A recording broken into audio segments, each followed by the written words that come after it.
también despedirse cuando quiera.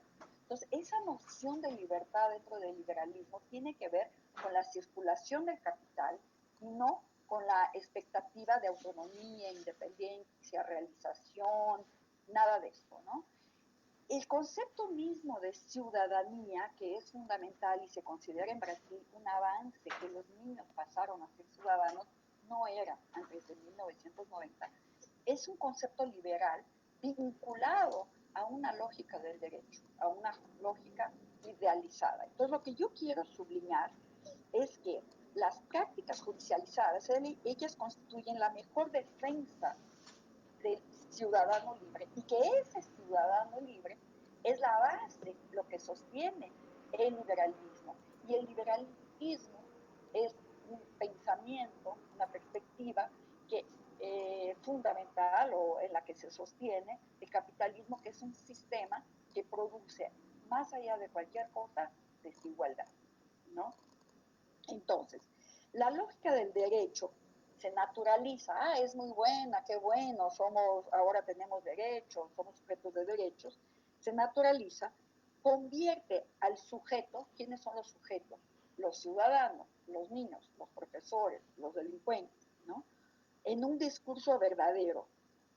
Pero como propone Foucault, es necesario que esa verdad afecte al sujeto y no que el sujeto se convierta en un objeto de un discurso verdadero. O sea, la naturalización de la lógica del derecho, eso es un discurso verdadero. No, qué bueno, tenemos derechos. Si yo soy un estudiante, como estudiante tengo derechos, soy un obrero, soy una madre, esa relación inmediata naturalizada, Foucault va a trabajar como formación de sujetos, sujetamiento sobre lo cual hablaremos enseguida, ¿no? Pero las conexiones sostenidas en la lógica del derecho tienen como horizonte el tribunal. Y el tribunal, en sus diversas modalidades, tiene como fin último el castigo. Y eso acaba por retraer la participación, porque tú lo que tienes ahí es decir, no, vamos a decir que un grupo seleccionado va a juzgar y va a castigar.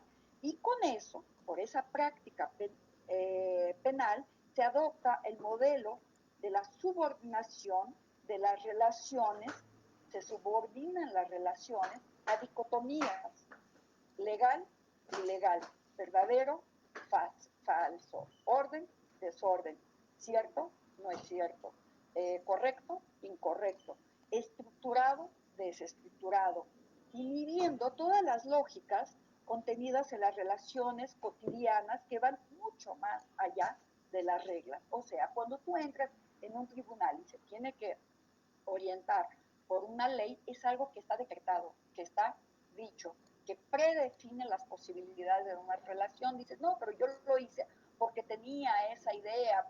Entonces, en ese sentido, por ejemplo, en cierto momento de la historia, ser homosexual era un delito.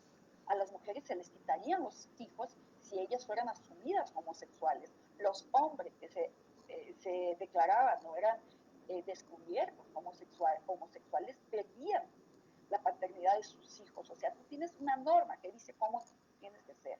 Esa norma, ella potencializa dicotomías y lo que hace esa dicotomización es inhibir, retraer, impedir que posibilidades múltiples sean construidas y vividas en todas las relaciones, ¿no?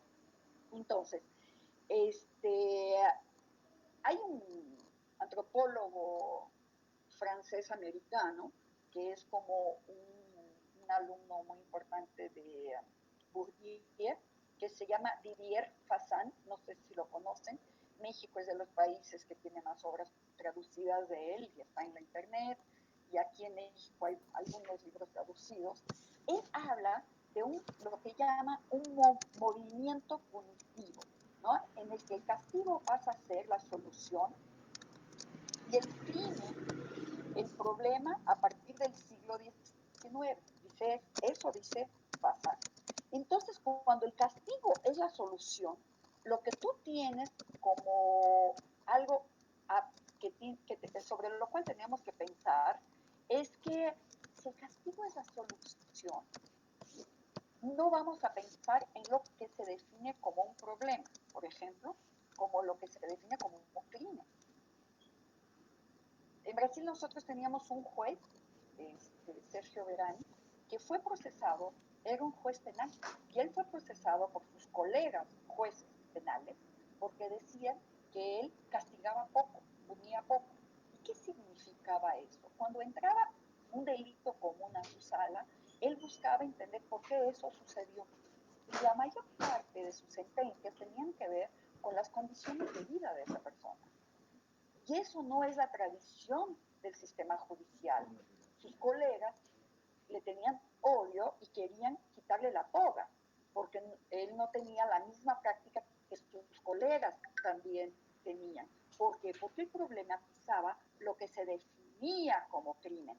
Él no estaba preocupado en buscar el mejor castigo, sino entender lo que la ley va a definir como un crimen y qué tiene que ver esto con la vida de las personas. Entonces, en ese sentido, Didier va a decir que el momento punitivo es revelador de un problema, cuando la solución deviene ella misma en un problema. O sea, si la solución es el castigo, ese castigo es un problema sobre el cual tenemos que pensar. Y lo que nos dice pasar entre muchas cosas es que dice, hay que poner atención, porque nuestro parámetro no es el bienestar, no es las desigualdades, no son las subjetividades fascistas que van siendo producidas. A mí me parece que de nada me sirve, a mí, decir vamos a castigar a los racistas, a los machistas, simplemente castigar, para mí no es mi horizonte analítico. Yo quiero pensar por qué millones de personas tienen ese modo de ver el mundo, de sentir el mundo, ese odio a ciertas racialidades o a ciertos comportamientos sexuales o a ciertas formas de existencia. Entonces me parece que nosotros, como profesionistas del área social, tenemos que tener mucho cuidado antes de reglamentar, definir, y salimos muy felices también destilando veneno, diciendo vamos a castigarlos, los vamos a aprender. Esa es una discusión, por ejemplo, muy aguda, muy seria, entre los grupos que tratan de los torturadores de las dictaduras del siglo XX, de fines del siglo XX, de América Latina, ¿no? El horizonte es ponerlos en la cárcel o matarlos o cualquier cosa así, o hay algo más a hacer. Porque hoy, por ejemplo, nosotros vemos en Brasil que el actual presidente, Jair Bolsonaro, él tuvo y tiene como ícono, no sé si ustedes saben esto, de su campaña, estampado en las camisetas, la foto del general Ustra. Ustra fue el torturador más sanguinario de Brasil. Fue el único en Brasil que se reconoce que torturó a niños chicos. Entonces, cuando este cuate tiene como ícono de campaña presidencial un torturador y tiene 30 millones de votos, a mí no me parece que mi destino, mi orientación profesionista sea buscar de qué modo castigar a 30 millones. Pero cómo se produce la indiferencia a la tortura, que mucha gente ni sabía quién era Ustra, le valía madre, y votaba en Bolsonaro por muchas otras razones. Pero había algunos que sí, y no son pocos, defienden la tortura. Entonces, lo que Fassan me ayuda a pensar es cuando él dice, el castigo se convirtió en nuestro parámetro, y no las situaciones que llevan a una sociedad reglamentada por medio de la lógica penal y del castigo. Pasamos a la próxima, Fernando, si puedes, por favor. Bueno, yo considero que la cuestión central a ser investigada es entender las producciones subjetivas accediendo a las prácticas que se actualizan en la gubernamentalización de la infancia y de la juventud. O sea, ¿qué prácticas son conducidas para el gobierno de la infancia y de la juventud? Prácticas en todas las áreas, recreación, cultura, educativas, de salud, cualquier, sexuales, religiosas, cualquier que sea, ¿no? Eso es una área que me parece fundamental de pensar. como un importante mecanismo de gobierno para la institucionalización y el mantenimiento de las relaciones industriales capitalistas, la escuela, que se convierte a lo largo del siglo XIX y en Brasil, sobre todo en la segunda mitad del siglo XX, yo creo que México es más adelantado en relación a eso, pero Brasil no tanto. O sea, el derecho universal a la escuela en Brasil se da en 1996, o sea, siglo XXI. No es la misma historia que México, ¿no?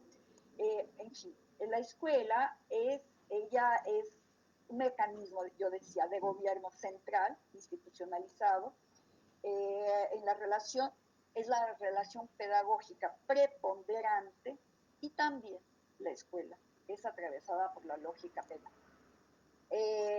Escoger las relaciones pedagógicas entre las políticas sociales, mi elección por eso se da por la centralidad que la escolarización va tomando en la organización social brasileña a partir del siglo XIX y por ser las relaciones pedagógicas escolares, relaciones que estructuran, no es un aprendizaje escolar para los niños y solo para ir al trabajo, porque también es eso, sino sobre todo se estructura por la lógica del derecho, con su perspectiva punitiva, judicializando la relación. Lo que yo quiero decir es que la escuela es una práctica preponderante en la gubernamentalización de infancia y juventud, que por su vez es un modo de gubernamentalizar a las familias. O sea, cuando hay una escuela y hay niños y jóvenes, adolescentes dentro de la escuela, tú no tienes a niños y jóvenes y adolescentes en la escuela, tú tienes a familia. Un niño no puede estar en la escuela si la familia no le da comida, si no lo lleva, si no le pone ropa, si no hace la tarea. Cuando algo pasa con el niño, se llama a la familia, se convoca a la familia. Entonces, es una gubernamentalización que atraviesa no solo esos sectores, sino a la sociedad de manera general. Desde muy pequeño se va enseñando sobre todo la jerarquía. La educación desde el siglo XIX se institucionaliza con modelos pedagógicos que provienen del siglo XVIII y XIX, sostenida en la lógica de la fábrica. La propia María Montessori hace eso cuando ella reúne los hijos de los obreros, sobre todo las obreras que no tenían a dónde dejar a sus hijos, y eran personas, esos hijos, esas hijas, que fueron a una escuela y la visión era prepararlos para el trabajo. ¿Pero qué trabajo? Para el trabajo industrial. Y entonces la escuela se va organizando con una lógica jerárquica absolutamente rígida de obediencia y de producción en serie. Todos estos modelos pedagógicos que tienen auge en el siglo XIX, ellos trabajan por series. El más reconocido internacionalmente, hay varios, pero el más reconocido y el que más penetración tiene en Brasil, incluso en la legislación, la primera legislación pedagógica brasileña, que es muy tardía, es mediados del siglo XIX, es Lancaster, ¿no? Lancaster, el método lancasteriano o método mutuo o método simultáneo, es porque él establece jerarquías muy agudas y este, modos en serie de producir la enseñanza. Eran clases de cientos de niños formados en bancos muy largos y lo es esencial para que funcionen esas escuelas, esos modelos escolares son dos cosas, ¿no? Por un lado, la disciplina, igual que la disciplinarización necesaria para la producción en serie, la producción especializada, la producción fabril, que es una producción muy diferente de la producción artesanal y agrícola tradicional, que funciona por otros modos de relación y otros ritmos de trabajo. Entonces, por un lado, nosotros tenemos la disciplina como componente central y por otro lado, las normas disciplinarias y todas ellas tienen el bies de la lógica penal. Y en todos los reglamentos educacionales en Brasil, en una investigación de archivo bien amplia que hicimos, lo que tú tienes son códigos igual que códigos penales, a semejanza de los códigos penales, o no sé si a semejanza, yo diría códigos penales pedagógicos. Entonces, la lógica del derecho va produciendo una subjetividad penal que no se da solo en la escuela o en la fábrica, sino en la vida. Y sobre eso voy a detenerme un poco más adelante. Entonces, Nati, ¿podemos pasar a la próxima? Bueno, la investigación, ella se basa en, metodológicamente, en una mirada, en una perspectiva genealógica, para estudiar la relación entre subjetividad. Para tanto, me parece fundamental entender qué entiendo por producción de subjetividad, y uso una cita de Nicholas Rose, un americano que tiene mucha bibliografía en México, mucha cosa traducida, mucha cosa en internet, y que tiene un trabajo de matriz Foucaultiana, aunque tiene algunas diferencias importantes en algunos estudios, ¿no? Pero sobre producción de subjetividad, él dice que es la composición y recomposición de fuerzas, prácticas y relaciones que intentan transformar o operar para transformar el ser humano en variadas formas de sujeto. Ahí subrayo sujeto, ¿no? En seres capaces de tomar para sí propios como sujetos de sus propias prácticas y de las prácticas de otros sobre ellos. Entonces, dicho así, voy a volver a ese concepto. Me parece que es fundamental ir directamente a la definición de sujeto y volvemos a producción de subjetividad, ¿no? Y con Foucault yo entiendo sujeto como lo que categoriza al individuo, lo marca con su propia individualidad, lo conecta a su propia identidad, le impone una ley de verdad que debemos reconocer y que los demás tienen que reconocer en él. Es una forma de poder que hace de los individuos sujetos. ¿Y qué quiero decir con eso? ¿No?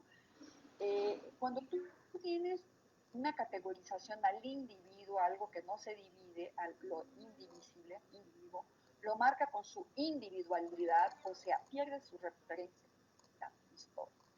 Entonces, si alguien es de una manera que sale de la norma, hay que entender a esa persona y hay que normalizar a esa persona. Tú no tienes contexto, tú no tienes historia, tú no tienes posibilidades, tú no tienes influencias. Entonces, un ejemplo, maestra. Todo el mundo puede decir, bueno, pero tú eres una maestra, ¿cómo te comportas así? O sea, hay un modelo de maestra. Pero yo estoy haciendo una reunión en la escuela para las madres. Eso no es ser madre. O sea, hay un modelo para ser madre. Eso es una producción de sujeto. Y esa producción tiene como característica central la pérdida de su perspectiva histórica, ¿no?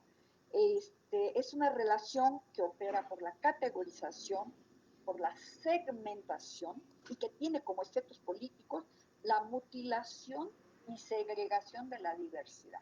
Ese es un elemento central en la producción del sujeto. Cuando yo estoy refiriéndome a la producción de subjetividad, y retomo la definición que escogí, entre muchas otras posibles, escogida de Nicholas Rowe, ¿no? Cuando él dice, el ser humano puede en variadas formas convertirse en sujeto, en seres capaces de formar a sí propios como sujetos de sus propias prácticas. O sea, yo misma me voy a decir, eso no puedo hacerlo porque soy una mamá no puede hacer eso. Cuando yo quiero innovar dentro del salón de clases en la relación pedagógica con mis estudiantes, yo corro riesgo de que me digan una maestra no puede de determinado modo. Entonces tú vas cerrando las posibilidades de existencia, ¿no? Son las fuerzas que componen los modos de subjetivación, las relaciones de sujetamiento, ¿no? El sujeto produce relaciones de sujetamiento, yo estoy sujetada a un modelo de madre, de maestra, de mujer, ¿no? De lo que sea, definidas, en ese caso, yo quiero trabajar con las relaciones de sujetamiento definidas como infancia y juventud, que están en el orden del día, en mi investigación. Relaciones objetos de innumerables estrategias de gobierno. Y esto es lo que quiero subrayar aquí. De entre las cuales este proyecto destaca las relaciones pedagógicas, pero podríamos hablar de innumerables, y en particular la educación escolar institucionalizada. Me propongo a desplazar la mirada fija para buscar las líneas de fuerza de las condiciones de emergencia de ciertas subjetividades, las referencias genealógicas de la producción de subjetividad es un reto que acompaña el estudio de los dispositivos institucionales, cómo funcionan las instituciones, de las prácticas de gobierno que sostienen lo que se llama como política. Y también recurriendo al concepto de Foucault, porque es un trabajo Foucaultiano, y yo traigo una cita de una maestra, que no sé si ustedes la conocen, de la UAM Xochimilco, Graciela Lechuga, que tiene un libro publicado por la UAM que se llama Foucault, un librito rojo de una colección que no sé cómo se llama, de varios autores, y ella dice que la política es una forma racional del arte de gobernar, una estrategia más o menos global que busca dar sentido a las relaciones de fuerza. Foucault trabaja el concepto de poder como un campo de fuerzas, no como algo ni un lugar, sino siempre es relacional, siempre es una relación, siempre en movimiento, ¿no? Entonces, si es una relación y es un campo siempre en movimiento, él busca entender qué líneas de fuerza, la verdad es una derivada de su estudio de Spinoza, de Baruch Spinoza, 1650. ¿Qué campos de fuerza están en juego para entender lo que se está moviendo en este tablero de ajedrez? ¿Puedes pasar a la otra, por favor, Tomás? Estoy terminando.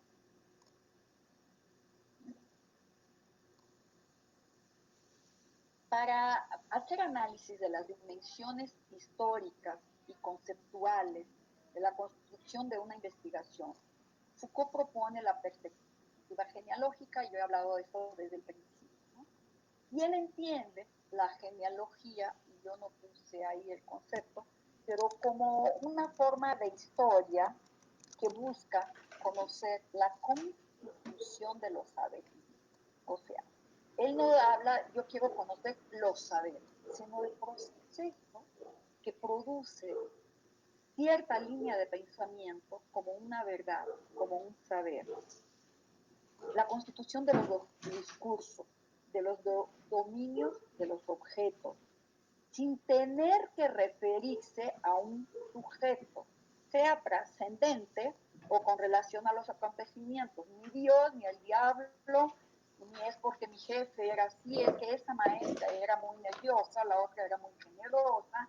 Es mucho más allá que eso. Cuando nosotros hablamos de un pensamiento pedagógico, estamos hablando de una producción de saber con muchas interfaces económicas, sociales, raciales, culturales, de inúmeros aspectos, y que se pierden cuando yo enuncio alguna relación a partir de una norma, ¿no? Entonces, la idea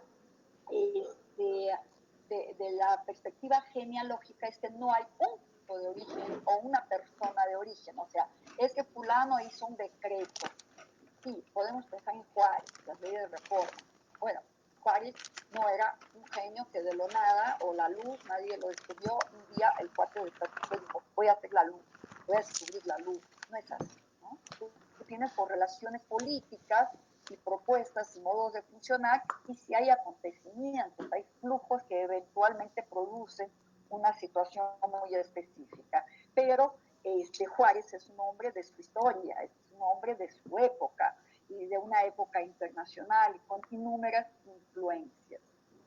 Entonces, el estudio de los rasgos genealógicos de las relaciones de saber, normalización, subjetividad, que fundamentan la gubernamentalidad, que instituye el derecho como articulador de las relaciones sociales, es uno de los contenidos centrales de este trabajo, como ya había dicho.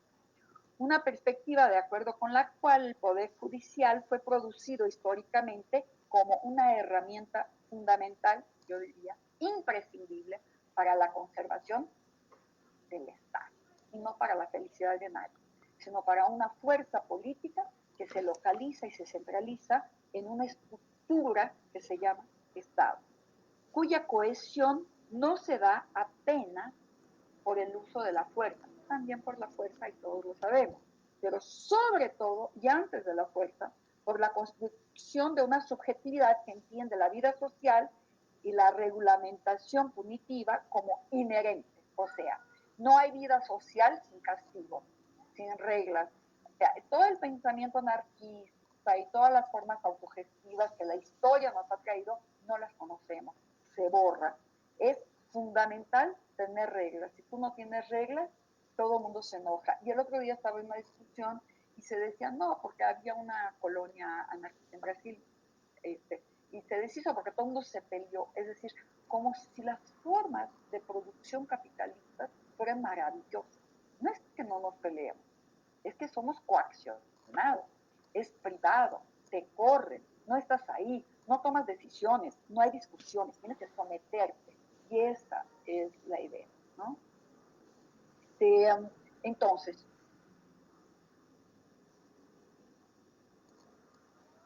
oye, pues yo estoy en la figura cerca o me equivoqué. Estoy en la correcta. Esta es la que venía después de Después, producción de subjetividades, sujeto y política. okay. Entonces estoy perdida. Ahorita fui hablando, ahorita que volví a ver, bueno, no importa. Pero vámonos entonces a la próxima, por favor. Perdón, me falta. Esa era la perspectiva genealógica de que les acabé de decir. Entonces, ¿puedes ir a la anterior, por favor? Porque me hice bola. Yo creo que me confundí. No importa. Gracias. Entonces, voy a hacer un recorrido y ir a la otra que ya me adelanté. ¿No? ¿Qué producciones subjetivas llevan a creer en una concepción pedagógica que produce todos los días exclusiones, discriminaciones, acusaciones, descrédito a un número expresivo de niños y jóvenes? O sea, la escuela es un lugar de mucha tensión, hay realizaciones, hay alegrías, pero sobre todo es un lugar de coacción. Tienes que obedecer a un ritmo, a una calificación, te castigan. La mayor parte de los estudiantes no son, la mayor parte no es constituida por los niños ejemplares.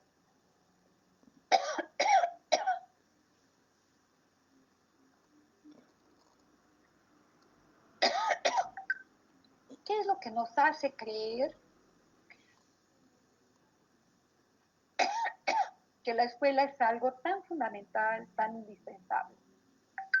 Entonces, yo digo que yo quiero discutir el pensamiento entre políticas pedagógicas y lógica penal, y ahí recurro a un pedagogo portugués, Jorge Ramos de la O, que es un historiador de educación y que trabaja muy bien esa relación de gubernamentalidad, y él dice que hay un discurso sobre el estatuto de la pedagogía que secularizó la moral y la expansión del principio político de autogobierno, self-government, dice él, como una gubernamentalización de las relaciones cotidianas. O sea, más allá de cualquier cosa, la escuela nos enseña a autogobernarnos, a autocontrolarnos. Y ahí yo quiero hacer el brinco a lo que decía hace rato. No es que yo me sepa controlar como alumna, pero en la medida en que yo me tengo que controlar, mi familia también lo tiene que hacer. Y eso es un efecto muy importante y es un efecto absolutamente moralizante, porque no es verdad que la mayor parte de la gente que va a la escuela y saca calificaciones será feliz, será buenos trabajos, será rica. No es así, el capitalismo no tiene ese flujo y no tiene, en su lógica eso no cabe, ¿no? Entonces, percibir la escuela como un mecanismo de gobierno colectivo más amplio de lo que uno piensa y que funciona por medio de la coacción. Ahora sí pasamos a la otra, por favor. Entonces yo ya había hablado de la perspectiva genealógica, y aquí están los rasgos genealógicos de las relaciones. Ya dije todo esto. Vida social y regulación punitiva. Ok, entonces nos fuimos a esto. Si me permiten, voy a abrir aquí una cosa para buscar.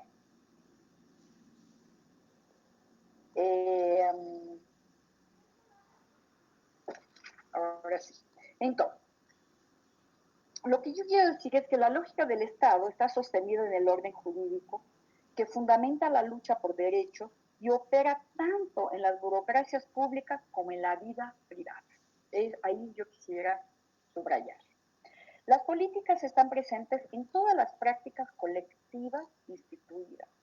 Foucault articula la experiencia judicializante con base en el trinomio, como planteé anteriormente, saber, normalización, subjetividad. En eso se fundamenta la gubernamentalidad. La producción de verdades, las normas legales o morales, que también son producción de verdad, que justifican las prácticas y la forma de pensar, de sentir, de actuar, en fin. La subjetividad que constituye el individuo orienta las técnicas de gobierno.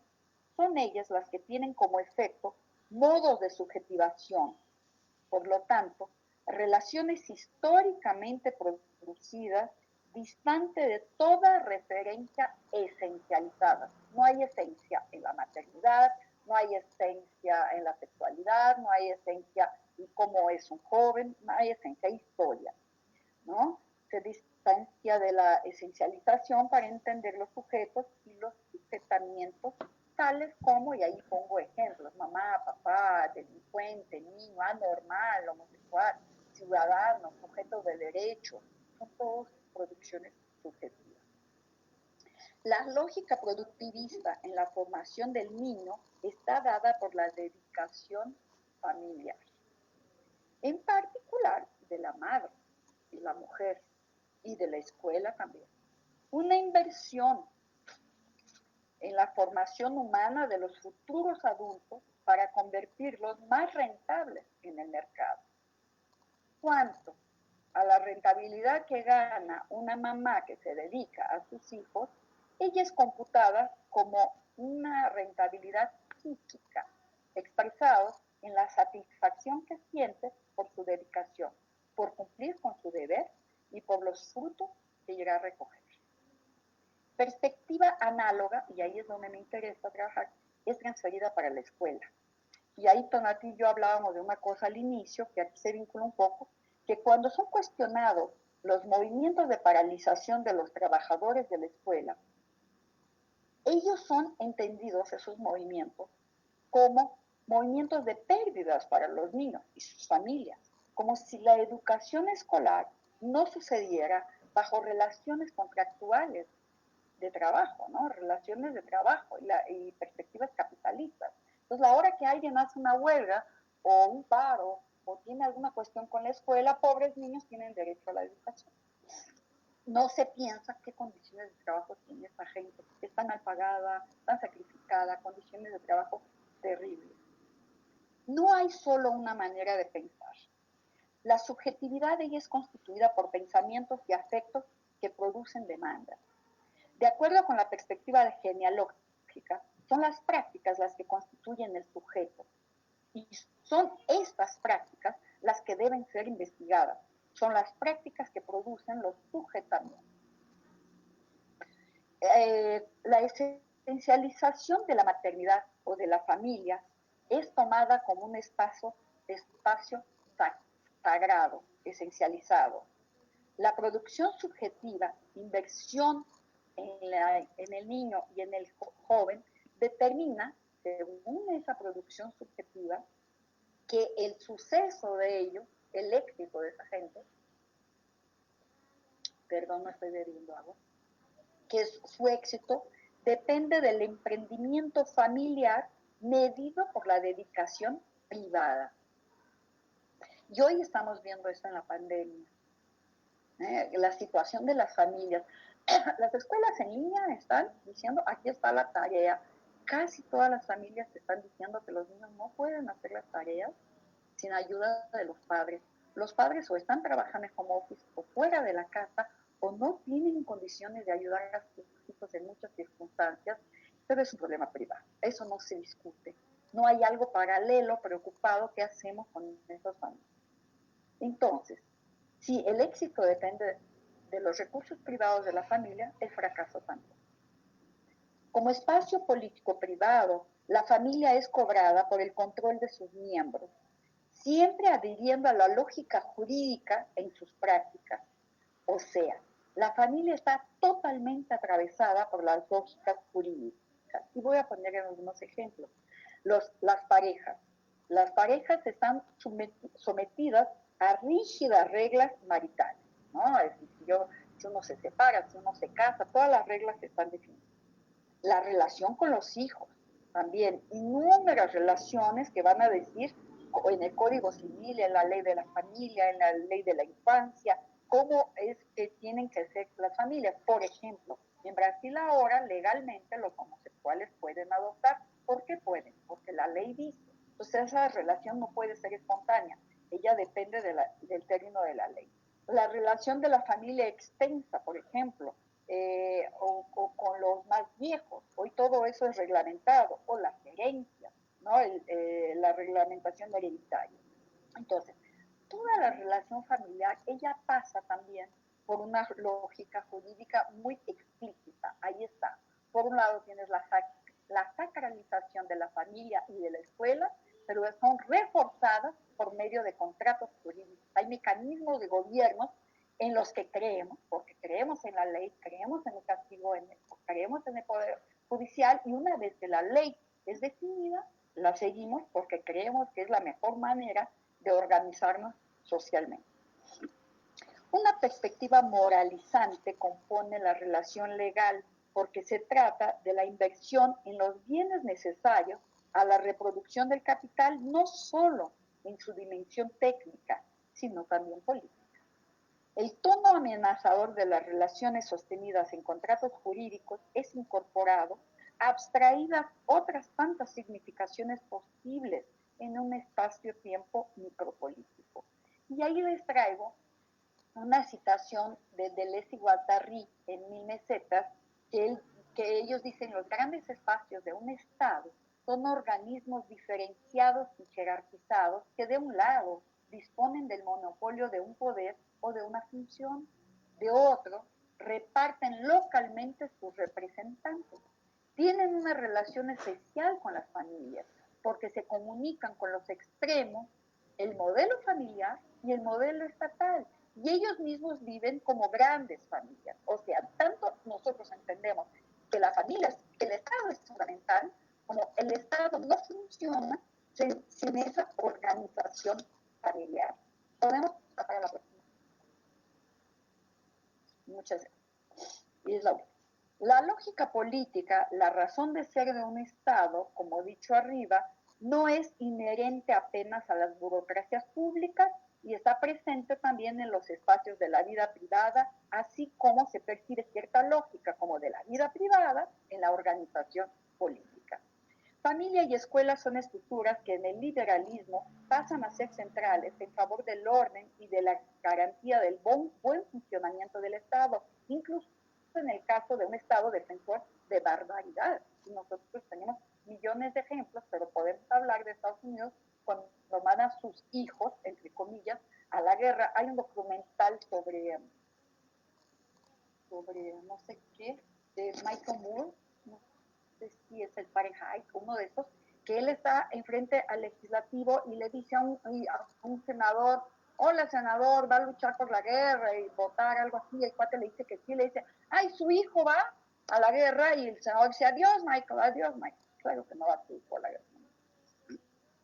Cuando demandado el buen comportamiento a las personas, ellas son tomadas como responsables por lo inaceptable. Cuanto más intolerable un hecho, más formuladas son preguntas que remiten a relaciones íntimas, privadas, buscando respuestas en la verdad de una ley. Esto es una forma de positivar, de darle potencia, positividad al poder del Estado, sin asociarlo a todo lo insoportable que él produce. Una forma económica de inhibir actitudes por medio de la ley, y ahí puse lo que entiende Foucault como ley, y me parece muy didáctico cuando dice que la ley es la solución más económica para castigar debidamente a las personas y para que este castigo sea eficaz. O sea, porque hay una racionalidad penal en la medida en que yo creo en la ley, digo, bueno, vamos a ver qué hay que hacer, vamos a luchar por una ley, vamos a hacerlo por ejemplo, les voy a decir, el movimiento de los sin tierra en Brasil. Hay leyes que dicen que la gente tiene que poder sobrevivir, beber agua, y hay leyes, pero si el movimiento de los sin tierra lo que quiere es producir más leyes, no necesita hacerlo, porque leyes hay de sobra, pero los matan a todos cuando salen, cuando brincan una reja para poder beber agua y no morirse de sed, o para poder irrigar su plantación. Entonces, nosotros nos quedamos muy atados a lo que dice el juez, a lo que dice la ley, y con eso vaciamos, despotencializamos otros movimientos y otros modos de vida, otros modos de lucha, otros modos de existencia. En una economía de mercado estructurada sobre la condición de libertad de una población que vive diseminada por el capitalismo, ofreciendo gran circulación a la mano de obra, se hace necesario modernizar también las formas de control. La ley se ha revelado como un dispositivo económico, ¿no? Y dice Foucault, el homo penalis se convierte en el homo economicus, lo que se verifica por el efecto amenazador e inhibidor de la ley, ¿no? La producción de una racionalidad penal, yo les decía, frente a la cual muchos movimientos son contenidos sin la necesidad de vigilancia explícita. Tú no estás muchas veces vigilar a los niños en la escuela, ellos están muy contenidos, o muchos de nosotros no hacemos algo porque la ley dice que no, sin pensar qué es esa producción, ¿no? Entonces, la lógica central, ella se plantea como central a las posibilidades de que tengamos convivencia. Y hay una demanda pedagógica de que esa regla, esa lógica penal, esos castigos, el derecho, participe de nuestra vida, seamos enseñados o adestrados a vivir de ese modo, abstrayendo la dimensión política de qué significa esa judicialización de la vida, esa lógica del derecho, que es una lógica penal. Y yo creo que un elemento central, pues, sobre el cual tenemos que pensar es cómo la ley, sobre todo, tiene un efecto de autorregulación. El mayor efecto que tiene es que nosotros mismos nos inhibimos, no solo individualmente, también individualmente, pero aún colectivamente. Muchas veces nos reunimos en una asamblea de profesores y decimos, bueno, ¿qué dice la ley? ¿Qué es lo que puede la ley?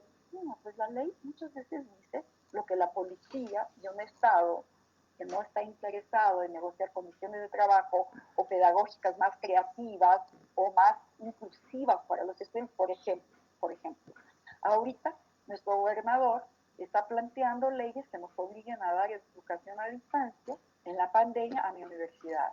Mi universidad, la Universidad del Estado de Río de Janeiro, es una universidad que tiene más del 50% de estudiantes que entraron por acciones afirmativas, son muy pobres, buena parte negro, no todos, pero si nosotros adherimos ahorita en la licenciatura a la educación a la distancia, por lo menos 50% de los estudiantes paran fuera.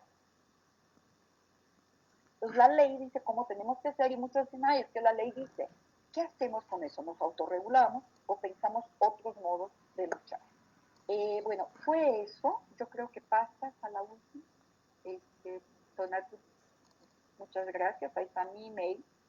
Pero hay 4 transparencias aquí que son de referencias bibliográficas. Yo le voy a pedir a Donato que las deje cada una, hay unos segundos para quien quiera ver, y si quiere ver alguna cosa, pase las 4 transparencias, pero las deje un momentito cada uno, y mientras eso abrimos el debate.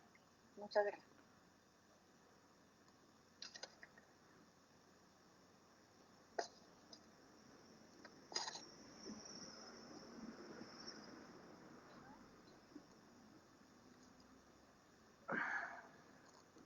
Bueno, gracias, Estela. Y podemos usar el sistema de la mano, ¿no? Para hacer las preguntas. Yo no los veo a todos, entonces si tú los ves, sí, si no alguien habla, y bueno. No, yo ahora tampoco los estoy viendo a todos, a ver. También Ahora porque está la sí. transparencia. Sí, ahora que se quite seguro...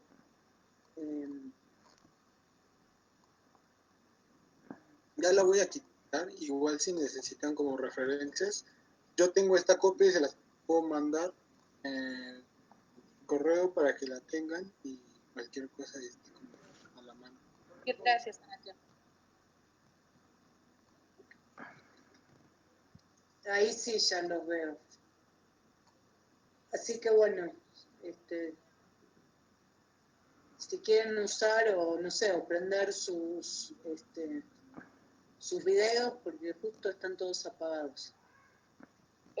Comentarios, Ajá. ¿no? Uh-huh. No tiene que preguntar.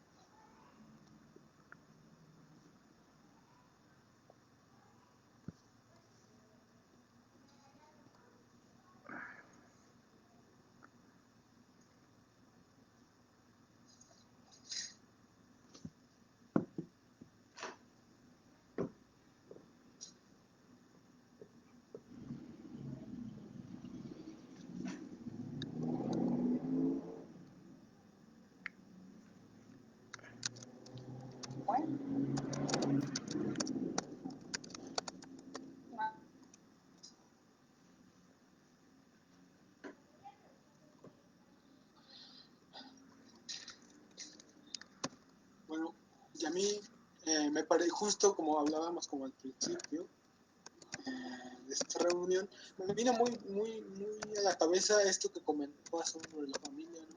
También se vuelve una circulación, ¿no? Que incluso yo veo en mi trabajo de investigación, que es con estudiantes de universidad, ¿no? Como también esta cuestión de la familia sigue presente, ahora no solamente como en la articulación de un cómo deberían de estudiar, ¿no? Porque siguen siendo parte de la economía que sostiene esa educación, pero también tiene que ver con cómo es que, para qué están estudiando también, ¿no? Que ahora lo que ellos quieren hacerse lo que quieren hacer es hacerse cargo de la familia, ¿no? Que la familia ya está muy desgastada, yo he escuchado muchos comentarios de eso, ¿no? Quieren estudiar, quieren lograr un título para encontrar un trabajo, ¿no? Y ya la familia está muy en condiciones de salud muy precarias y esas cuestiones, ¿no? Entonces también se vuelve una cuestión de circularidad, ¿no? Y de cómo se va generando pues también la sustentabilidad de esa familia, ¿no?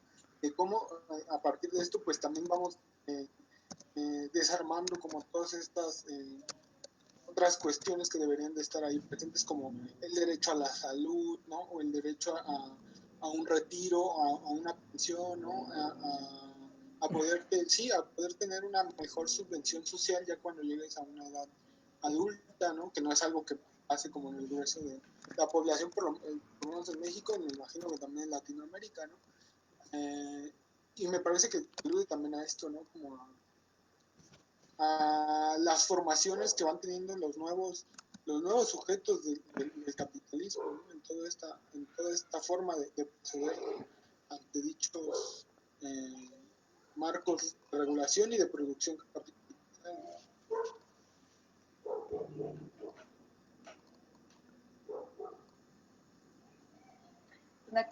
Mira, la idea tal vez sería pensar que eso es un discurso retórico,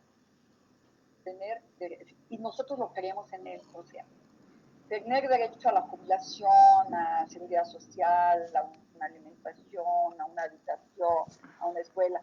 Sí.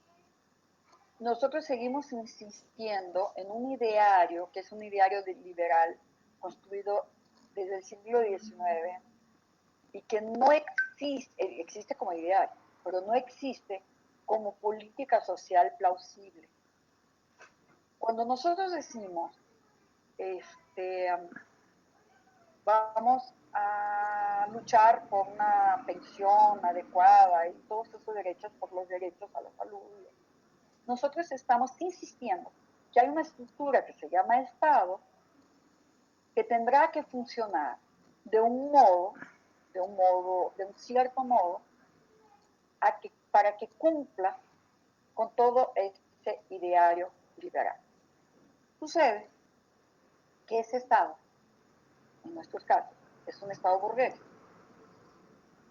Y el capitalismo no existe sin desigualdad.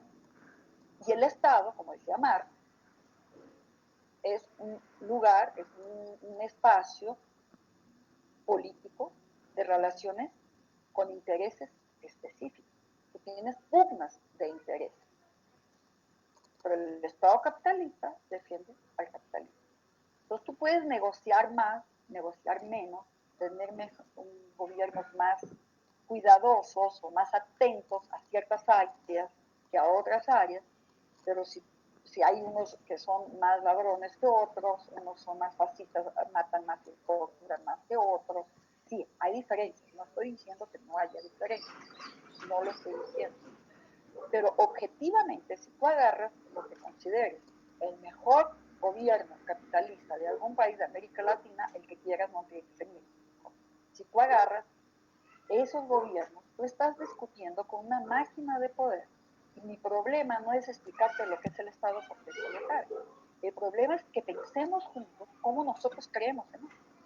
Cómo hay un modo de subjetivación que nos ata y nos atora en una estructura que no es solo política de reivindicación de servicios de salud, sino de existencia que se da por todas esas legalidades. O sea, si yo quiero, o si una vecina hoy viene como hace 50 años pasaba y me deja su hijo para que yo lo críe porque ella se fue mojada a no sé dónde o porque no sé qué pasó, ese niño podía ser criado por mí y esas historias existen en todas las culturas, ¿no?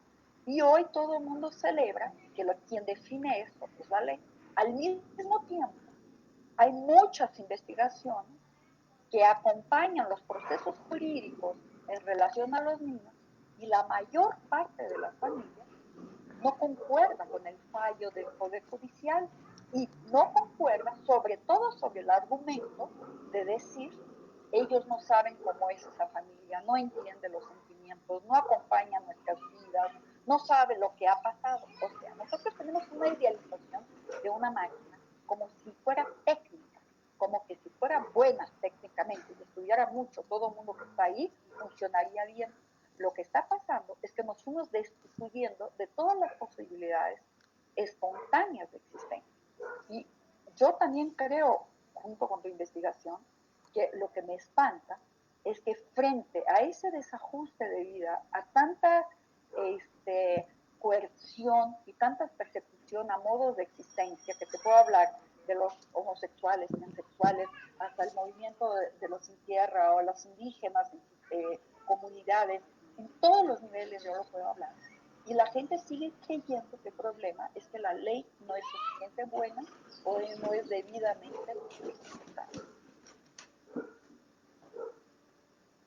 Y lo que comentábamos tú y yo al inicio, que ese proceso de derechización es un proceso de profundo endurecimiento. Las personas están cada vez más rígidas, más duras, creyendo que si hay más leyes, más rigor, más demanda por certificado, más horas de clases, más formalidades jurídicas, legales, resolveríamos nuestras cuestiones. Hay un autor muy importante que se llama Vacan, Louis Vacan, también muy conocido en México, muy traducido, que él muestra cómo la cárcel, que es el destino último del castigo máximo en nuestra lógica penal, en la nuestra hay otras peores, él dice, la cárcel y Fassan también discute eso todo el tiempo, ni regenera, ni cambia, ni modela, ella agudiza discriminaciones y desigualdades que están planteadas. Y si tú ves las reivindicaciones de la mayor parte de los movimientos, sean ecológicos, de cualquier orden, son reivindicaciones punitivas, son reivindicaciones penales en relación a los agrotóxicos, a las contaminaciones, a todo. Y es que cómo esto se va plantando desde niños y vamos creyendo en ese modo de existencia como el modo de la salvación. Eso es un pensamiento moral, porque la práctica no nos vamos para hoy.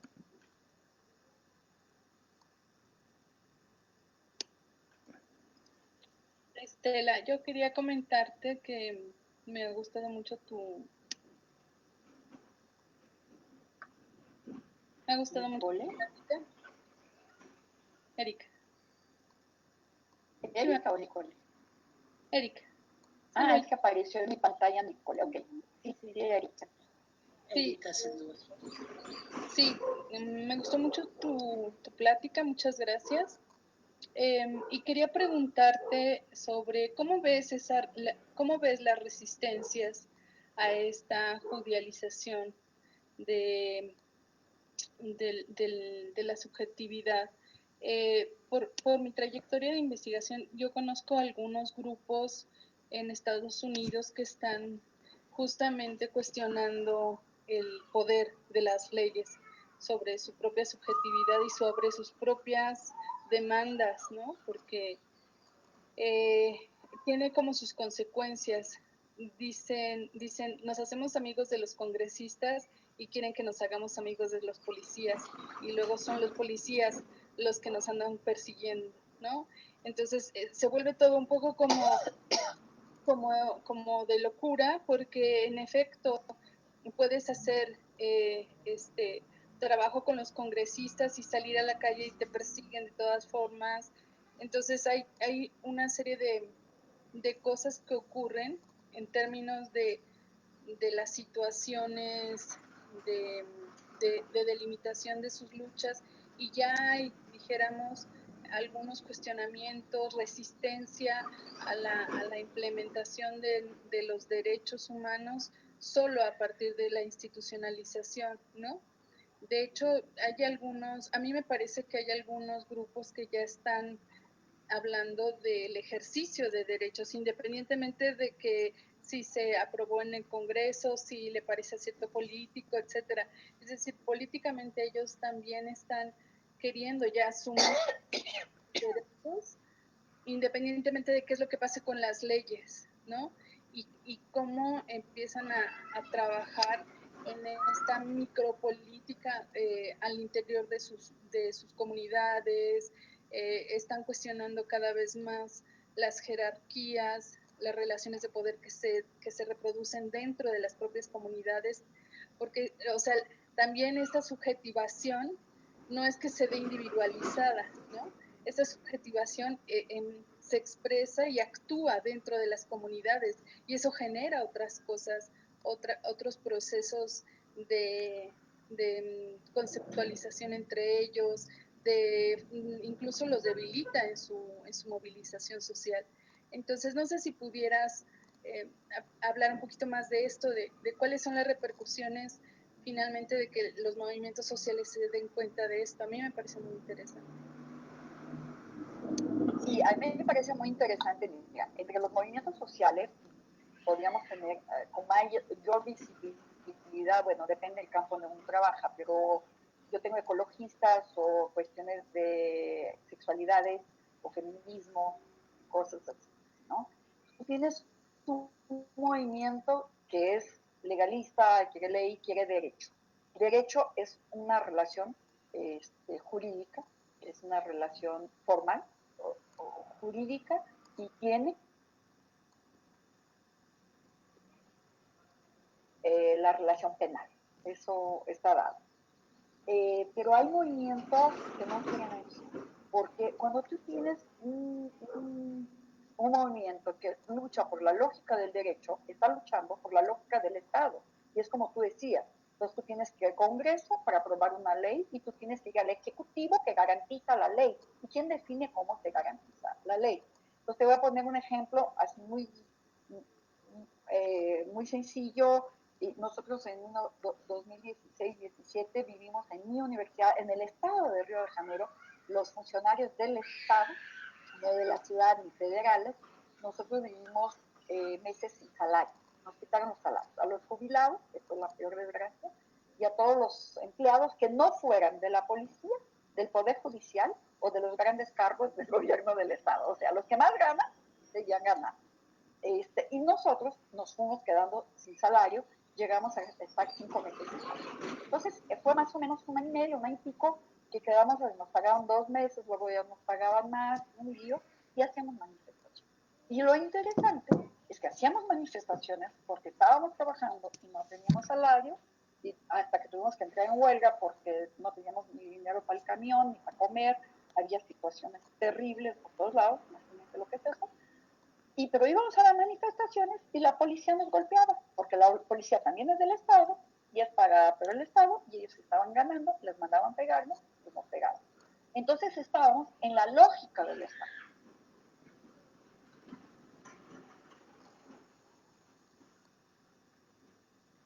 Es buscar derechos, legalizaciones y formalizaciones jurídicas o formas espontáneas de existencias que se afirmen por sus prácticas, no por el permiso, ni una condecoración, ni una negociación con órganos que se caracterizan y se organizan por una base coercitiva. Entonces, sí hay una diferencia importante que tú tocas, Erika, y me parece que es así, la diferencia más aguda, lo que tú traes, ¿no? Por un lado, pues concordar, pero, y Judith Butler habla mucho de esto, pero cómo se están orientando los movimientos sociales, ¿no? Es un ejercicio de derecho, estás buscando el reconocimiento de un Estado, el apoyo de un Estado y una legalidad del Estado que te da algunos derechos para capturarte y poderte reprimir legítimamente, porque tú entras en el juego de la legitimidad del Estado y luego te dan cachetadas, ¿no? Te mandan bombas como nos daban. Era increíble, salíamos sin salario a la calle, la policía nos echaba bombas de gas. Cuando mi universidad o el sindicato o el otro pedía permiso al Estado para hacer manifestaciones en la calle tal y en la calle tal, o sea, muy cordatos. Y a veces la policía hacía cordones de protección a nosotros. Llegábamos al lugar final de la manifestación, hacíamos la manifestación, media hora, una hora después nos echaban bombas. Los compañeritos que iban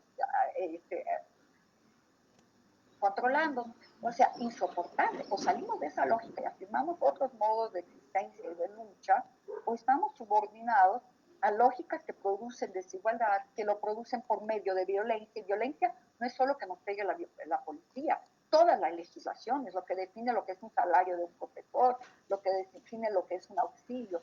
Son modos profundamente agudos de violencia que conducen, estructuran las estructuras del Estado, ¿no? Yo tengo una pregunta. Hola, buenas tardes a todos. Me gustó mucho tu exposición y justamente me recuerda que, pues, con algunas lecturas y cosas que he estado revisando acerca del movimiento feminista, pues casi siempre se acaba como en esto, ¿no? En exigir ley, en exigir, pues, esta misma lógica en la cual, híjole, creo que es a mí lo que menos, o sea, lo que creo que es mi punto en el cual difiero de muchas cosas ahí. Aunque la lucha sea profundamente, y mira hasta el término, ¿no? Profundamente legítima, hasta el término otra vez se inserta. Pero bueno, mi pregunta iba, bueno, pues quería compartirte sobre eso, pero mi pregunta va más aunada a que en tu exposición utilizaste la palabra entender ese castigo, ¿no? Entender ese crimen, más bien, entender ese crimen. Y yo quisiera preguntarte si, o sea, cómo, o sea, justamente creo que el entender esta forma de razonamiento de la modernidad en la que estamos es, eh, es una forma que vuelve a operar a partir de lo que Occidente nos da y de cómo se ha constituido la subjetividad, ¿no? Como bien Foucault lo muestra. Entonces, creo que es algo muy, muy complejo porque a fin de cuentas entender cómo podríamos entender lógicas en las cuales nosotros mismos somos hablados, ¿no? En las cuales nosotros mismos estamos posicionados, subjetivados hacia eso. Entonces, ¿cómo poder formular, ¿no? Pensamiento común o no sé, analizar un fenómeno sin caer otra vez en estos registros de la ley y en el cual se me hace como también muy interesante, por ejemplo, esta lectura kafkiana, ¿no? Del proceso, en la cual sin que esté, digamos, sin que esté inmerso, ¿no? O sin que esté como tal el fenómeno, el acto del crimen, siempre se está inmerso en la ley, ¿no? Ahora sí que la ley sería algo que nos habla. Siempre estamos inmersos en la ley. Entonces, yo vería más bien como que la ley es algo que nos habita, nos habla, y pues obviamente, ¿no? Nos hace ciudadanos y sujetos y muchas otras cosas más. Esa sería mi pregunta. Gracias. Gracias. Central tu pregunta, Nicole. Central. Mira, ¿cómo entender las lógicas en las que que estamos involucrados y cómo formular a partir de eso? Tú me preguntas, ¿no? ¿Por qué me apegué a ese pensamiento y a la perspectiva genealógica? Porque él nos enseña, nos propone, no nos enseña, él nos propone con sus estudios, es una propuesta que lo hace estudiando, que tú no tienes que ir a un hecho como propondría Emil Durkheim, por ejemplo, un sociólogo, ¿no? Lo que él plantea es que busquemos las prácticas que producen algunos saberes. Prácticas que no producen allá a ellos, pero nos producen a nosotros. Que nosotros entendamos que nosotros somos módulos de subjetivación, por eso sujetos y sujetados. Entonces, cuando tú dices prácticas femeninas o feministas, no hay nada que ver una con la otra, o sea, ¿no? Cuando tú dices prácticas, ¿de qué estás hablando? Entonces, históricamente, vas rastreando qué prácticas fueron siendo forjadas, organizadas, qué discursos fueron organizando esas prácticas, qué acciones, qué actividades, qué lugares fueron constituyendo esas prácticas que nos constituyen. En el momento en el que tú haces una derivación histórica para entender cómo esas prácticas van siendo organizadas, cómo van siendo estructuradas, por medio de qué mecanismos, de qué discursos, de qué afirmaciones, de lo que se llama una conquista. Cuando tú dices, no, una conquista, el voto de la mujer. ¿Qué es la conquista del voto a la mujer? ¿Qué tipo de mujer, qué tipo de voto, qué tipo de organización política? ¿Qué es lo que vamos produciendo con todo eso? Sin valorizar, pero entender qué efectos eso tiene en términos de una gubernamentalidad. ¿Qué estrategias de gobierno van siendo organizadas? O sea, si tú piensas, por ejemplo, en la moral, tú no puedes pensar en nuestra moral sin pensar en todo un pensamiento judeocristiano y cómo se organiza el cristianismo es igual 2500 años atrás, y ahora no es igual, pero nosotros tenemos referencias y modos de actualización, de organización del pensamiento. Entonces, la investigación histórica aquí no es para quedarte allá, sino para entender el presente. ¿Qué hacemos de nosotros mismos? ¿Cómo fuimos formando esos modos de existencia, modos de subjetivación, modos de sentir, modos de creer? B, antes de entrar a un segundo punto que tú traes, fíjate, nosotros vivimos una época que Shakespeare inaugura, que es la posibilidad de las relaciones familiares por medio de la fe, no por medio del amor. Esto es miles de historias en la historia, no solo de los ricos, de los pobres también, con quién te vas a casar, a dónde te vas a vivir, las condiciones de sobrevivencia o de poder o de herencia, eso se da de una manera. Bueno, Y vivimos una época en la que en tesis teníamos libertad, el amor es libre. Entonces, si alguien dijera, no, mira, esta familia quiere que se case uno con el otro porque él tiene una hacienda, el otro tiene no sé qué, todo el mundo diría, oh, qué horror, eso es un contrato comercial, ¿no? Entonces decimos que nosotros somos libres para escoger nuestros amores. Sin embargo, si yo llego, yo soy doctora, estoy haciendo postdoctorado, soy brasileña, hablo lengua, yo llego y te digo, mira, vino un campesino a mi casa de campo a cuidar de la huerta, es un señor de mi edad, descalzo, analfabeta, y decidí, me enamoré de él y me voy a casar con él. ¿Se lo contarías a todo el mundo? ¿El amor es libre o no es libre? ¿Cuál es mi concepto? Nosotros tenemos normas y estamos atados por normas que hacen que a alguien le parezca que una doctora se casa con un señor que es analfabeto, que vive de explotación de la tierra primitiva, y a todo el mundo le parecería muy raro. Bueno, pero no decimos que nosotros somos avanzados y ahora nos casamos por amor. Sí, pero hay modos de subjetivación. Entonces, esos conceptos de libertad, de que todo se puede, que evoluimos, ahora somos limitados, nos han llevado más a coerciones y a otras normas muy serias, muy delicadas, que poco tienen visibilidad. Entonces, cuando tú me dices, bueno, yo soy parte de esa formación, ¿cómo formulo algo fuera de esa formación? Cuando estudias esa formación, entiendes cuáles son los saberes que la constituyen y empiezas a pensar las posibilidades de otros modos de existencia, no a partir de una idea lunática, sino a partir de las propias relaciones que existen. O sea, ¿de dónde salen ahorita las demandas de los transexuales? De la corroboración de que existen transexuales, que hay que sacarlos del club, y que no son dos o tres, y que somos muchos, y que somos no sé qué, y vamos dando espacio para entender por qué esa negación de ciertas prácticas, cómo eso fue constituyéndose como un saber, y cómo esas prácticas están aquí y existen, no es que no las vas a inventar, pero vas a pensar en posibilidades de existencia otra, como en las relaciones pedagógicas también. Cuando tú dices, a veces nosotros no estamos en el crimen, sin embargo estamos inmersos en la ley, yo diría que no, yo no concuerdo con esta afirmación. Siempre estamos en el crimen y estamos en la ley.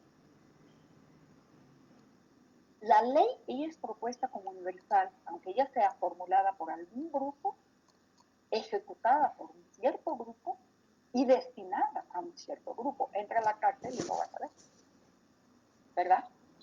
Pero yo sí me siento afectada por la ley subjetivamente. Por eso dice Foucault que la ley es el medio más económico de bien gobernar.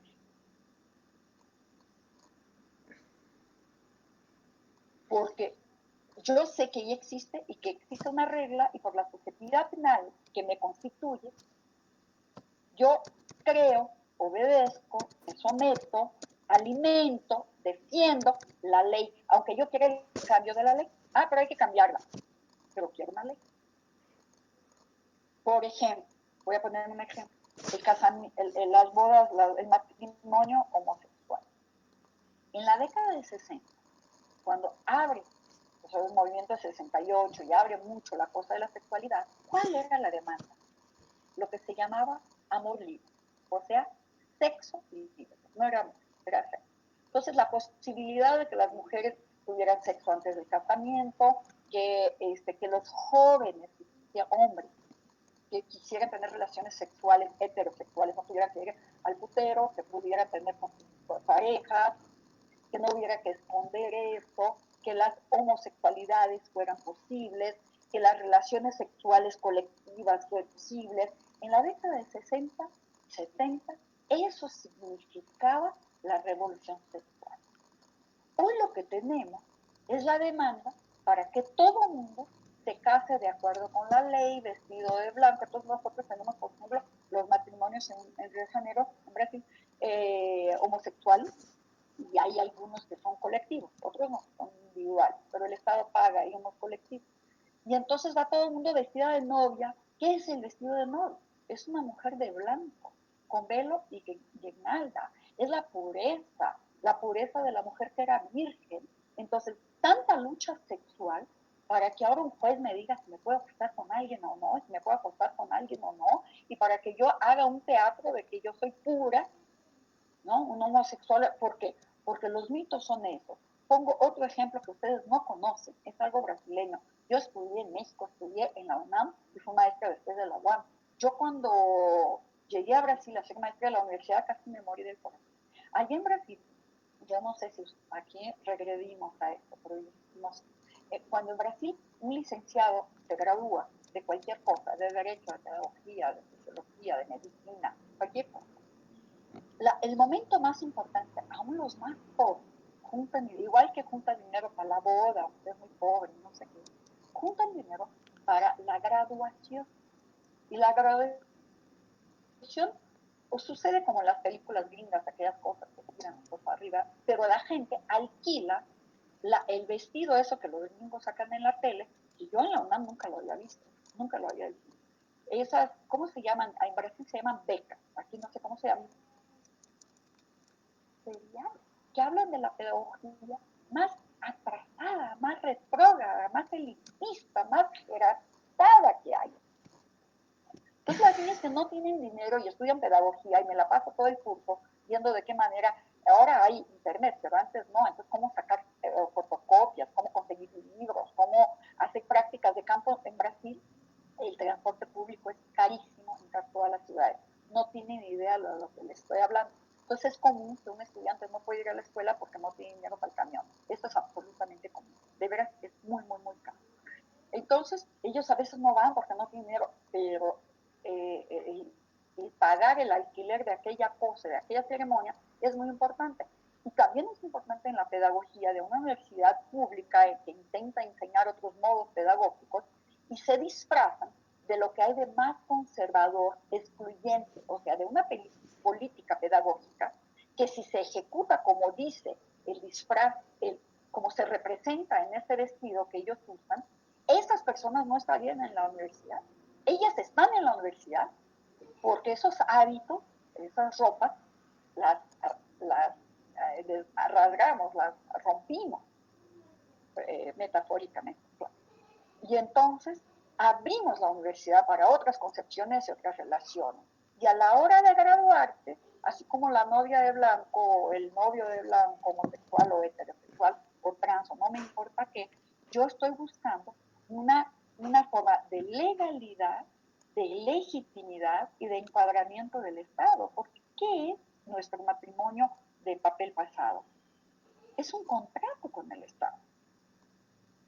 ¿Para qué me sirve el papel? La verdad sirve para cuando me peleo con la persona con la que me caso, llegue el juez y le digo, mira, aquí está el papel, aquí firmamos. Me sirve para que el Estado entre coactivamente. Si yo nunca me voy a pelear, no sé, ¿para qué me sirve? Para la pensión, me sirve para el seguro de salud, me sirve para la herencia, para todas las formalidades. Entonces dirías, bueno, Estela, pero los homosexuales también, es cierto, quieren seguro de salud, quieren mil cosas, como yo quiero y como todo el mundo quiere. Perfecto.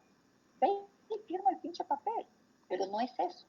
Lo que queremos es una legalidad. Entonces siempre estamos dentro del crimen, siempre estamos dentro de la ley. Imposible pensarse fuera de ella. Aunque no hayas cometido el acto delictuoso, pero la ley nos constituye, nos atraviesa. Como concepción de existencia, no sé si quedó claro. Sí, gracias. Y también pensaba un poco en el registro. Bueno, yo trabajo en investigación del cuerpo y pensaba mucho en ese registro, ¿no? Por ejemplo, en el primer apartado de Vigilar y Castigar, cuando Foucault muestra el desmembramiento de un cuerpo, y luego El suplicio, sí. Cuando habla del nacimiento de la clínica, ahí hay otra corporalidad constituida, ¿no? Y bueno, así nos la podemos pasar analizando el rito. Totalmente, pero es un rito que es un discurso. Y es en eso que lo vas a agarrar. ¿Qué orden discursiva es la que se está planteando con esas prácticas? ¿Qué formaciones discursivas y qué modos de subjetivación tienen como efecto? El modo de subjetivación es un efecto, que inclusive nos hace creer que nosotros estamos fuera del crimen, no estamos dentro de él y dentro de la ley, porque cometiste o porque no lo cometiste. El decir no cometí el delito es estar en la lógica del delito.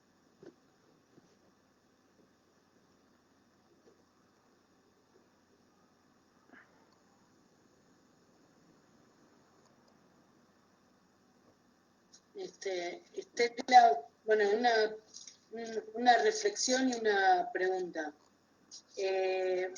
Bueno, también me gustó mucho cómo tejiste la presentación, ¿no? Digamos, bueno, esta relación entre los ámbitos, empezaste con el castigo, luego con la escuela, esa parte lógica penal que está también implícita en las escuelas, las familias, ¿no? El ser madre, la lógica de la fábrica, bueno, se me hizo, y la gubernamentalidad, o sea, se me hizo muy interesante como el tejido de ámbitos, discursos, y bueno, y creo que es un ejemplo claro de cómo pensar justo la producción de subjetividad, y bueno, la importancia de lo histórico, ¿no? Para pensar esto.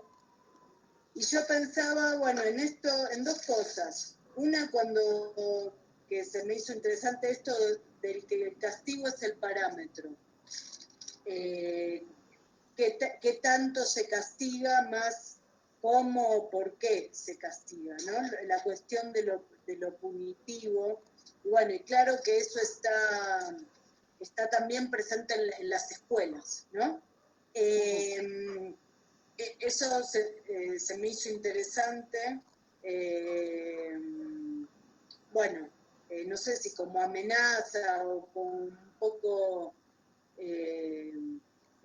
esto que decían, ¿no? Se está dentro del crimen, se está dentro de la ley, creo que también se está dentro del castigo, porque es el parámetro, ¿no?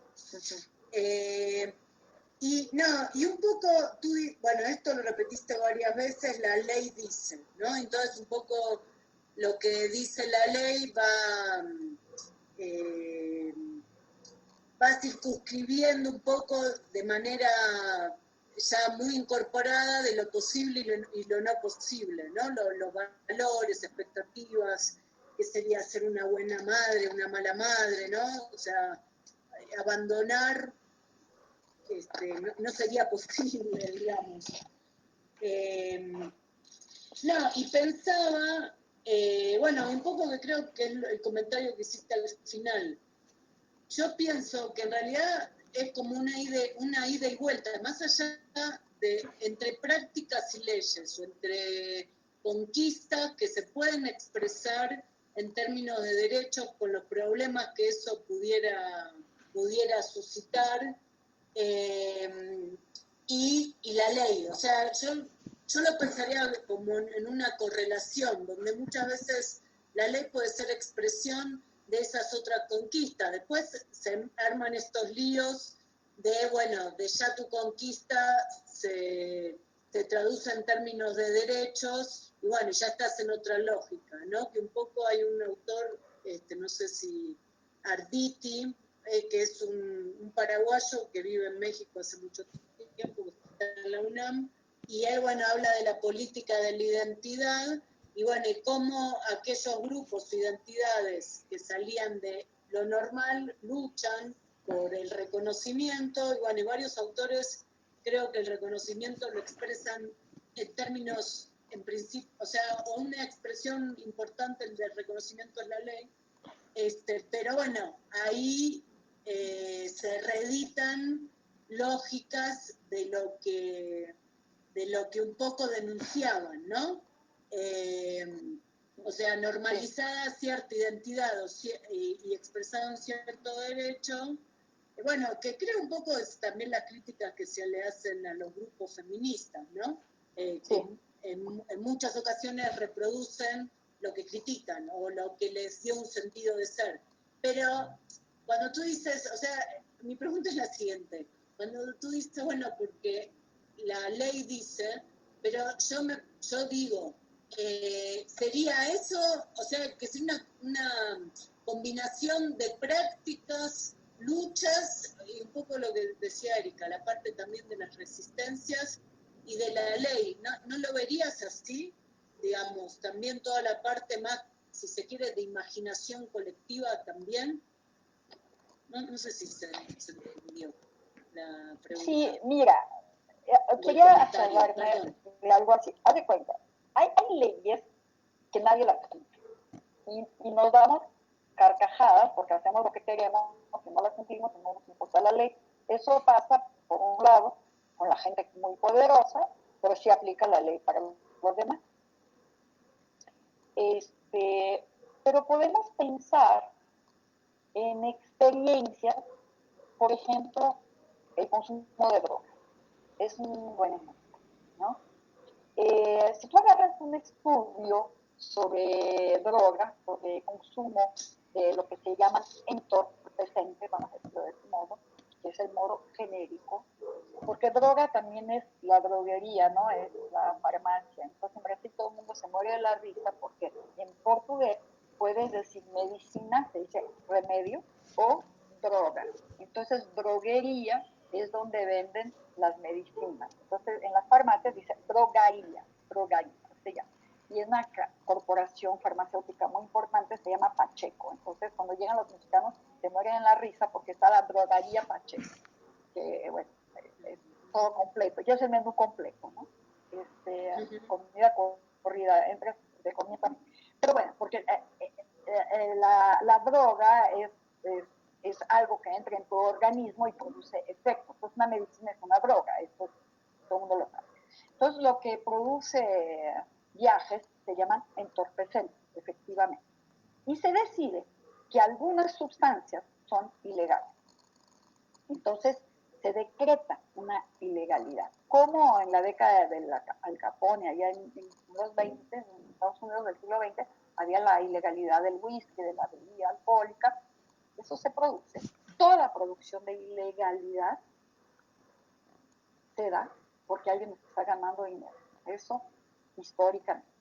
Si tú agarras varios libros, varias historias sobre la droga, y es interesantísimo ese estudio, conozco algunos estudios, históricamente siempre hubo consumo de lo que se llama entorpecente, sea en el sacrificio de la piedra del sacrificio, cuando se quitaba el corazón de la doncella, sea en los rituales, estos ahumadores que hay, muchas culturas prehispánicas tienen estos, muchas de estas hierbas daban sueño o daban algunos efectos, o la coca, con sus múltiples formas de uso, no solo la temática, sino otros tipos. O sea, tú tienes el hashish, tienes en las películas, por ejemplo, de 1900, siempre hay los señores con sus chalecos, los nobles con sus chalecos, y sacan una cajita, el rapé, que es algo que también da efecto. O sea, el consumo de lo que se llama entorpecentes es histórico en todas las culturas. En cierto momento se produce una ilegalidad para algunos de ellos y para algunos sectores. Entonces, un muchacho que vende marihuana o cocaína o hashish o no sé qué en la facultad para unos cuates que viven en un barrio pobre, este es un traficante. Ahora, no existe tráfico de drogas sin rutas aéreas, sin comercio, sin fábricas, sin fronteras, sin distribuidores, sin rutas marítimas. Eso no existe en el mundo, no existe. Y nosotros buscamos algunos sujetos, y ahí quiero buscar conceptualmente, que son los criminales.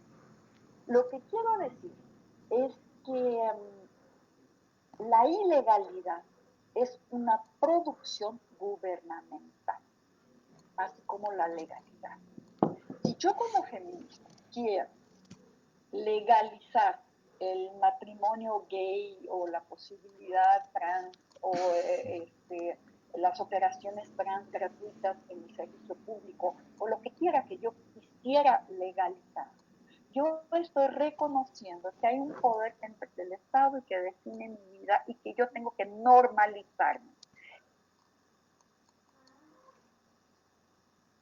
El matrimonio solo puede ser heterosexual, la mujer solo puede esto, el hombre solo puede aquello. Si yo quiero salir de la normalización, yo tengo que tener cuidado, porque la búsqueda de las legalidades es la búsqueda de otra normalización y no de las posibilidades. No hay multiplicidad por medio de normalización. Hay mal normalización. Y eso Deleuze y Guattari lo trabajan mucho, ¿no? Lo que se va produciendo es la ampliación de las normalizaciones en espacios y asuntos nunca pensados. Hay normalizaciones, por ejemplo, hoy hay normalización de que tienes un viejo abandonado, entonces a la ley dice, fulano, igual que hijo, fulano lo tiene que sostener, si no es fulano el pariente más no sé qué, hasta que llegas al Estado. Entonces tú vas normalizando todo y vamos pensando que estamos más felices y más cuidados, más protegidos, cuando la verdad lo que tú tienes es mayor control y mayor coerción y coacción. El abandono de los viejos no se da por un pensamiento satánico con el que despertamos a partir del siglo XX.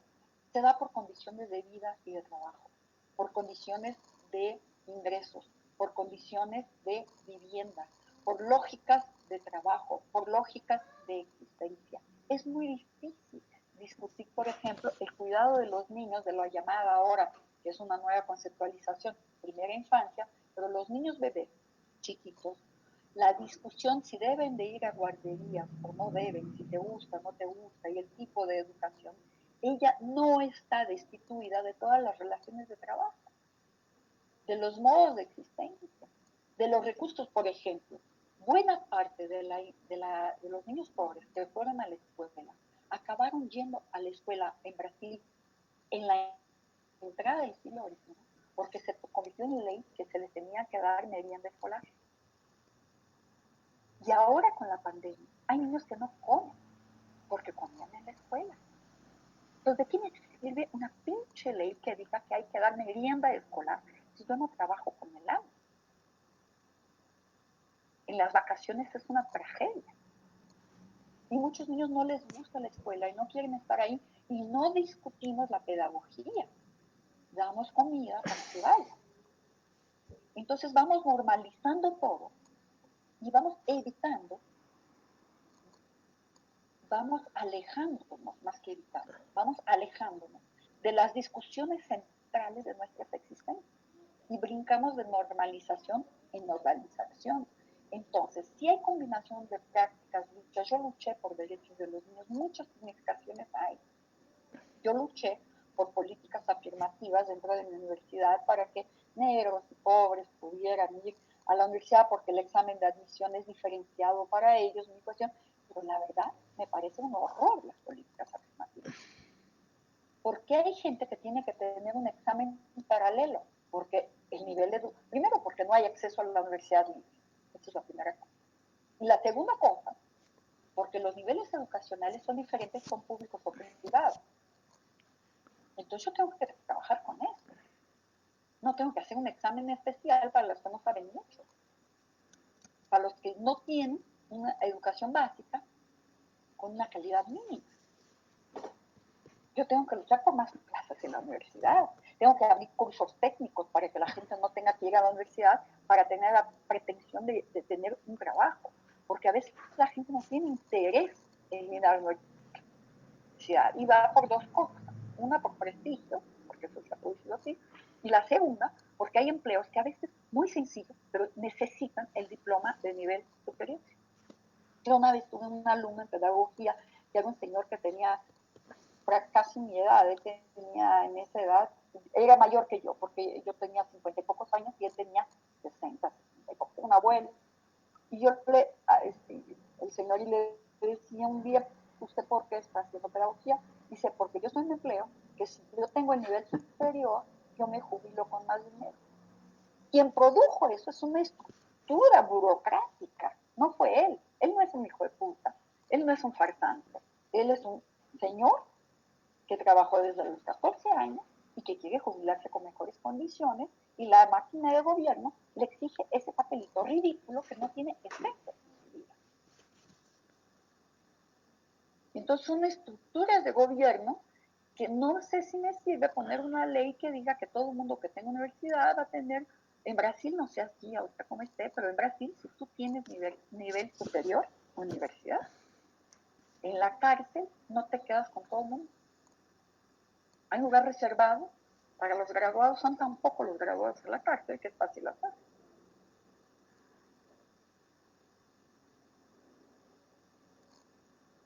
Entonces, es decir, la cárcel tiene color, tiene raza, tiene clase social. Es claro, entonces, ¿qué ley es esta? ¿Cómo hacemos una ley como esta?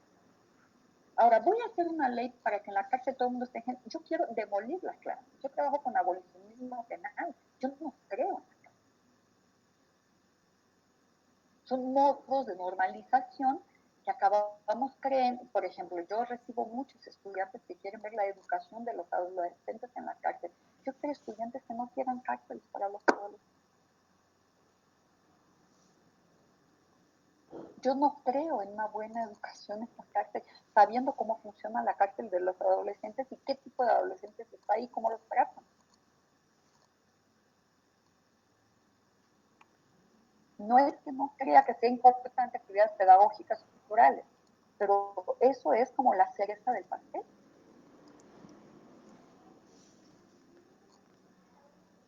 Primero hay que pensar por qué estos chavos están ahí. Y Nicole. Pues nada, quisiera comentar como yo ya vengo mucho tiempo pensando esto, más o menos también muy cercana a las lecturas de Foucault, y cuando siempre viene a mí la pregunta, ¿no?, sobre la resistencia, pues me topo con que esta es una resistencia y tal vez sea la más letal, ¿no? Porque está apuntando a una abolición de la organización de una sociedad, y yo creo que de alguna manera, pues sí, ¿no? Es legítimo regresar, o sea, en lugar de estarle echando la culpa vía el orden policial a alguien que roba, pues habría que ver cuáles son las cosas que hicieron que esa persona fuera esa persona, ¿no? O que tuviera esa situación de vida. ¿Cómo se produce entonces, la relación, ¿no?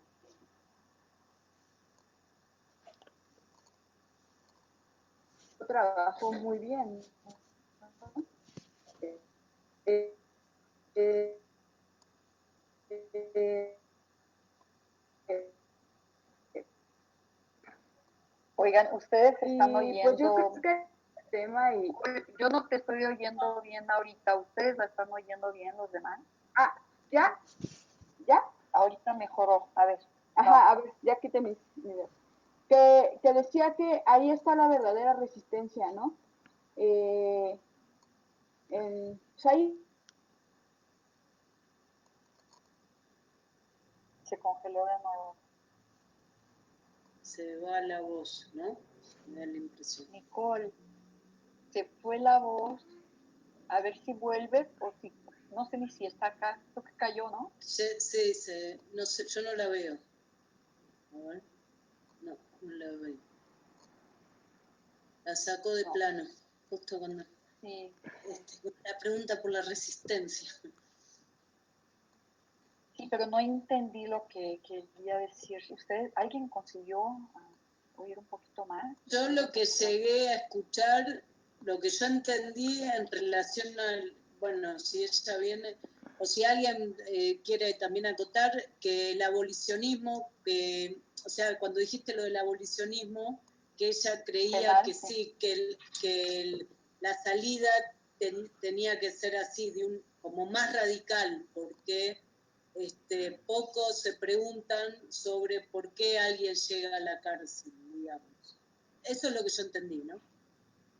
Pero no sé si alguien quiere complementar. Estaría de acuerdo con ella. Yo estoy de acuerdo con ella, pero no, me parece que tenía una pregunta también, pero no sé. y porque ella trabaja con chavos de la calle, entonces, y ahí volvió. ¿Volviste? Ay, se me fue el internet, es que creo que está muy mal, perdón. Pero bueno, ya nada más para cerrar, era eso, que yo creo que ahí se puede hacer una lectura bien densa de la resistencia, aunque sea bastante incómodo, ¿no? Y bastante complicado, porque de alguna manera, pues sí se siente que no hay salida, ¿no? Y que puede ser el panorama es muy desalentador. Pero yo creo que, pues no sé, a veces hay que meterse a la boca del lobo para ver cómo se creó las formas de vida. Y ya. Ok, concuerdo.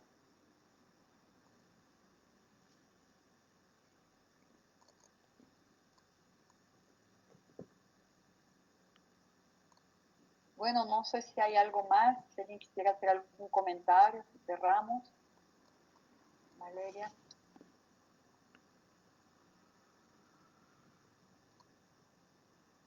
Valeria.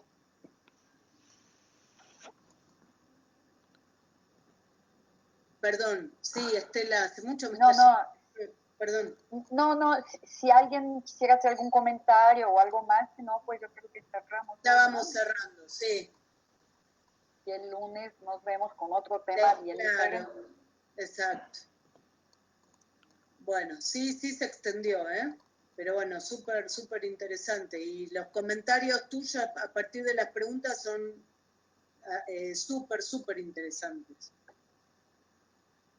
Bueno, y si no, entonces, ¿no hay ningún otro comentario?